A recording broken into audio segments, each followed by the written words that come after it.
Welcome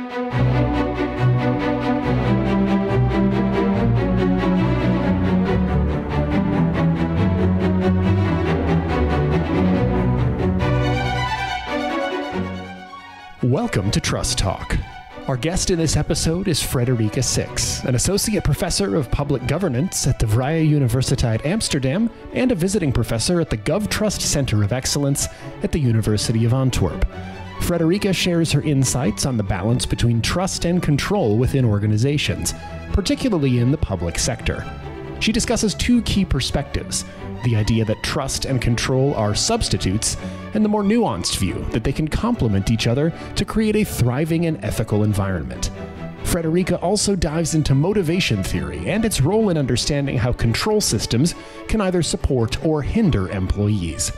Your host, Severin DeWitt. Frédérique, welcome to Trust Talk. You are an associate professor of public governance at the Zijlstra Center at the Vrije Universiteit in Amsterdam and a visiting professor at the GOVTRUST Centre of Excellence at the University of Antwerp. What caused your interest in control and the relation with trust? Because that's the subject of today. Yes, thank you. And thank you for inviting me, Severin. At first, I was interested in processes of building and maintaining trust and not so much control. I did my PhD dissertation on trust and trouble. And I think that the way that we are aware of how trust works and how to consciously build trust is important, and that the inevitable instances where trust experiences are disrupted by an unexpected event, what I call trouble events, are crucial to how much trust is present afterwards in relationships and organizations. And there's a huge potential for us to work and understand that better. Then, after that, I joined the Department of Public Governance at the university, and I realized that the way we look at the relationship between trust and control is crucial to these processes of trust building and maintenance, both within organizations and society. And within the public sector, or more broadly, within organizations that perform public tasks, think of education, healthcare, youth care, social work, also policing, there will always be some form of control, because of public funding and the accountability that comes with it. Also, for public tasks, there's always more demand than there are resources, so there always need to be rules about who's eligible for what, under which circumstances. And finally, ethics and integrity are, of course, very important and also need both trust and control. In preparation of this interview, we talked about the two subjects that we'd like to cover today. First is what you just mentioned, the role of control. And secondly, I would like to talk a little bit with you about the results of the 4 years of interviews that I had on Trust Talk and what your view are, what came out of those interviews, because I know that you are a faithful listener to the podcast. I'm not sure you listen to all 98 of them, but you are a faithful listener. So first, control. How do trust and control interact with each other in organizations, and are they mutually exclusive or can they coexist? Well, there are two main perspectives on the relationship between trust and control, and the dominant perspective is that they are substitutes. So when you trust, you cannot control, because trust is about doing nothing, sitting on your hands, as we say in Dutch, letting go of controls. So when you control, you do not trust in that perspective. Now, this perspective I see as dominant in the way we organize government, business, and third sector organizations. I did a systematic literature review looking at the trust in controlling public professionals, and that was clear there. The more you trust, the less control, and the more control, the less you trust. In this perspective, controls are experienced as based on distrust by those who are controlled. So people often think that control and distrust are the same thing, but they're not. Because control in and of itself is a neutral term. It is not synonymous with distrust. And that's a crucial point to make. I cannot repeat this often enough, I find, in my interactions with both practitioners and researchers. Controls can be experienced as coercive, as based on distrust, but equally as enabling and making it easier to do your job and trust your colleagues, superiors, or the wider organization. And that brings me to the second perspective, which is crucial for flourishing democratic societies and organizations. In this perspective, trust and control can complement and strengthen each other. Do you have some examples, Frédérique? So when trust and control support each other, the controls are consistent with the task requirements and make sense to those who are controlled. And when the values that are underlying those controls match with the personal and professional values of the controlled person. Often there are multiple ways to organize a certain task, but it helps that within an organization you agree to do it a certain way. So especially within work that uses shifts for 24/7 services, think about long-term care in care homes or the police, this is important because people from shift to shift have to take over from each other. Also, controls in the forms of rules can indicate the boundaries of acceptable behavior. So that's important in integrity and ethics. And it helps to build trust by improving predictability and reliability. And one of those types of controls are procedures that help people feel that they will be treated fairly.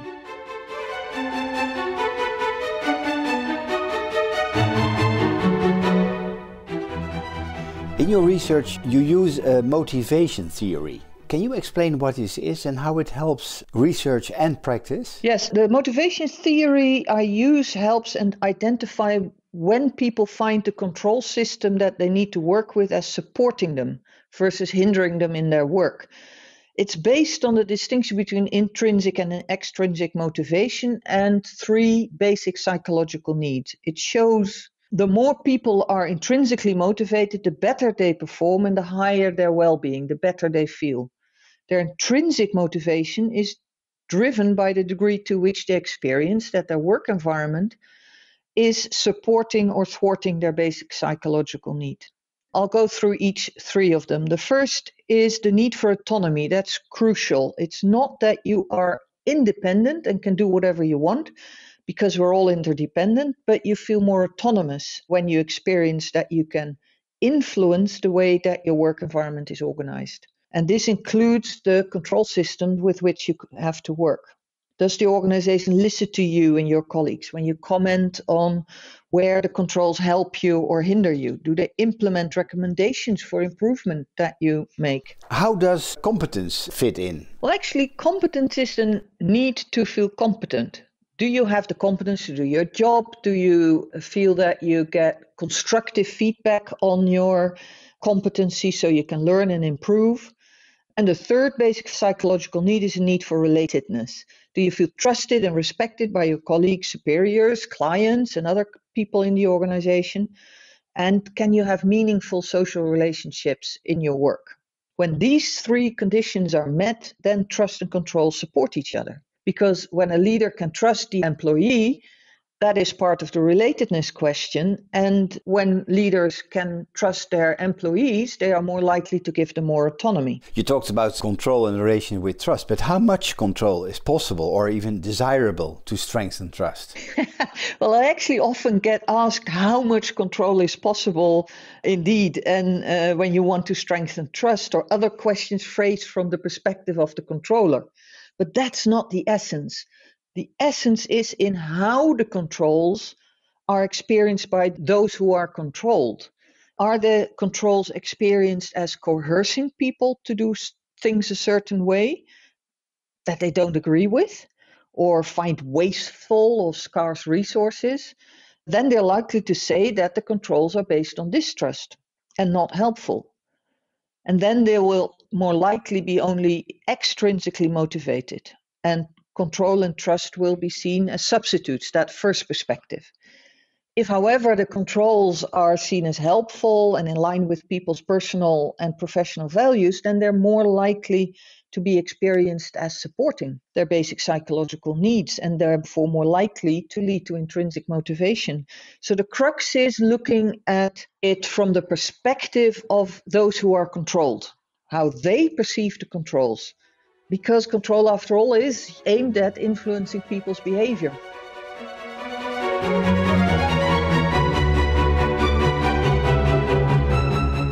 Let's shift gears and dive into our second theme for today. I know that you have listened to many of my podcasts. Thank you for that. I'm interested to talk with you about what we have learned, or what I have learned at least, from all these conversations on the meaning of trust.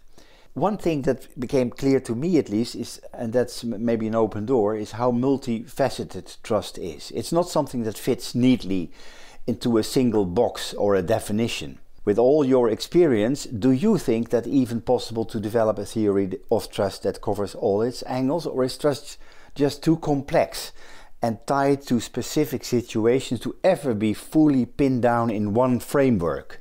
Well, because trust is a phenomenon that occurs in all social relations in society. It has been studied across most domains of research, social research and society. But all those different domains didn't communicate in the past. But given that we now have online research and easily searchable databases, that is starting to come together a bit more. In 2001, the first research workshop for trust researchers was organized. And over the past decades, that workshop organization has grown to cover more and more disciplines and domains. And nowadays, even practitioners are attending, like yourself in Helsinki last year. Now, trust is a phenomenon that's highly contingent, which means it depends on the specific context. But there is a growing consensus that there is what the late Graham Dietz called a universal sequence for trust, irrespective of that context. The importance of the different elements in that sequence, however, will vary according to the specific context, but the sequence is universal. Dominika Latusek, a Polish colleague, and myself recently extended this sequence to also cover distrust, which of course raises a lot of questions. I won't go into that around the relationship between trust and distrust. Interestingly, it was triggered by us working together on a European project, writing the literature review. And I noticed that we were reading and citing the same literature, but interpreting some of it differently. I tended to interpret things more in line with trust, and she more in line with distrust. And one hypothesis we came up with was that I grew up in the Netherlands, a high trust society, where she grew up in Poland, a high distrust society. And that influences with what filter you read and interpret text and real life situations. It also filters how we look at society and relationships in practice. But what appeared to be common in that approach? Yeah, so that universal sequence basically is about there's always an actor A who's wondering whether they can trust actor B with respect to something X that they need from actor B. And that needing something makes actor A vulnerable to the actions of actor B. Will actor B do what they need from them? And then each actor can be an individual, organization, and broader institution, and that has consequences for how trust works. So that's one contingency, as we call it in research. Now, given the specific situation and the broader context, actor A forms beliefs about the trustworthiness of actor B. Do you have positive expectations that they're willing and able to do what you expect them to do?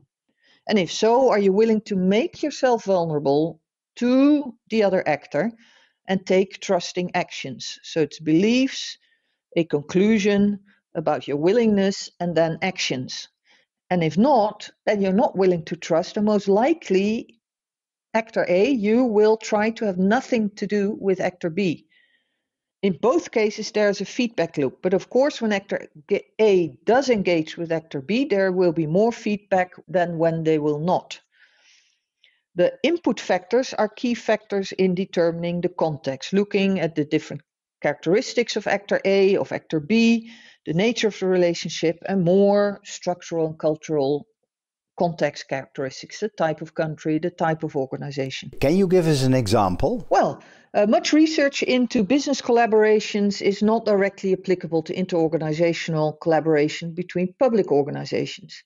Because in business alliances, the compatibility of the organizations in terms of culture and whether the top leaders get along or not is important. Businesses have a choice who they want to collaborate with. But in the public sector, most organizations do not have that choice. They are obligated to work within their domain or within their specific geographic region. For example, in the Netherlands, water boards and municipalities need to work together on many water-related planning issues in their region. And it therefore doesn't make any sense that the Maastricht municipality, which is located in the deep south of the country, collaborates with a water board high up in the north, just because their culture is the same or their leaders get on well. So what's interesting here is what are the differences in building and maintaining trust when you cannot choose your collaborative partner versus when you do have a choice.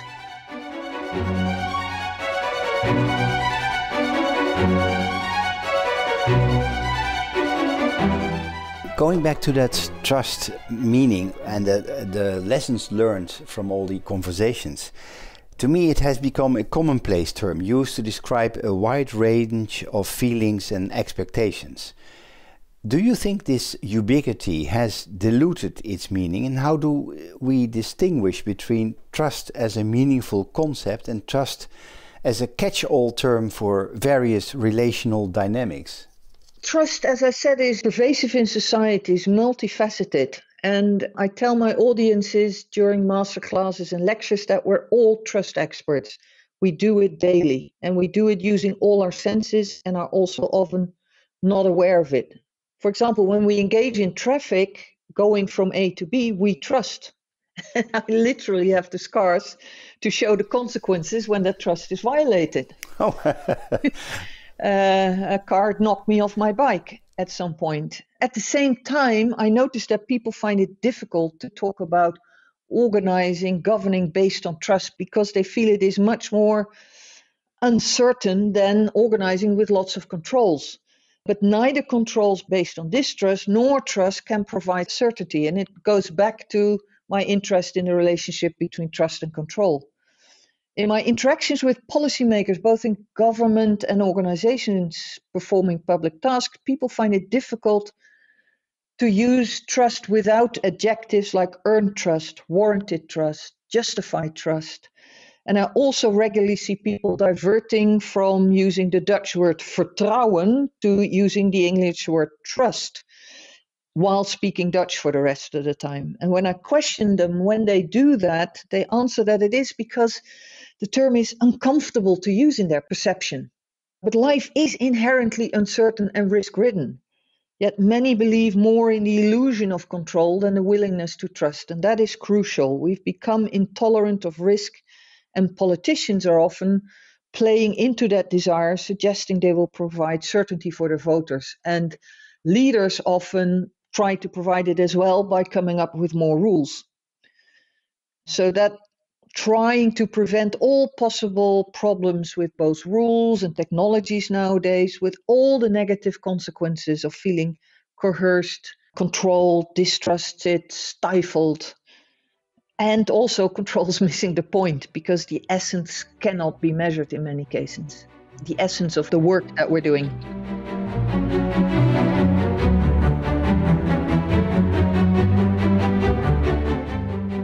Finally, Frédérique, we are approaching the end of our interview, and I ask most of my guests, as you know, the question about the future. What do you think will be the biggest challenge for young trust researchers in the next, say, 10 years, and how should they prepare to tackle it? Well, part of my current research interest is in identifying deeply held beliefs about trust, control, distrust, and policymaking that we have been taking for granted over the past decades. But more and more they're hindering us in working towards more trust-based governance. In other words, trust-based governance to me is trust and control supporting each other. Deeply held beliefs are beliefs that we take for granted, that we're no longer conscious, aware about, but they do drive our actions. So it's important to become aware of those that are no longer helpful.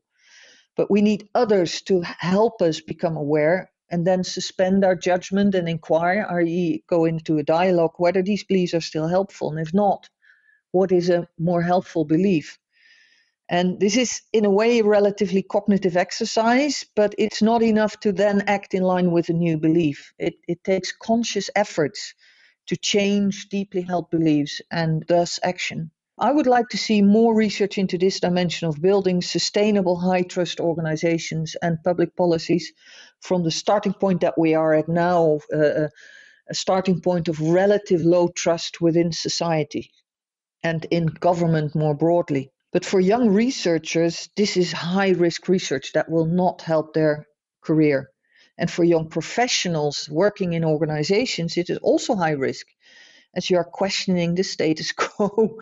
But as a fresh new face in the organization, those young professionals can actually help see the deeply held beliefs that the old hands no longer see. These are good words for young researchers, and thank you for those insights, Frédérique, and thank you for being available for the Trust Talk podcast. I wish you all the best. Thank you, and thank you for inviting me, Severin. Thank you for joining us for another episode of Trust Talk. We hope that you found the conversation valuable and informative. At Trust Talk, we believe in the power of trust to create positive change in the world. If you believe in our mission, we would greatly appreciate your support. You can help keep Trust Talk going by making a donation on our website at trusttalk.co/donate. Every contribution, no matter how small, helps us to continue bringing you thoughtful and engaging podcasts. Thank you for your support and for listening to Trust Talk. We look forward to meeting you again for future episodes.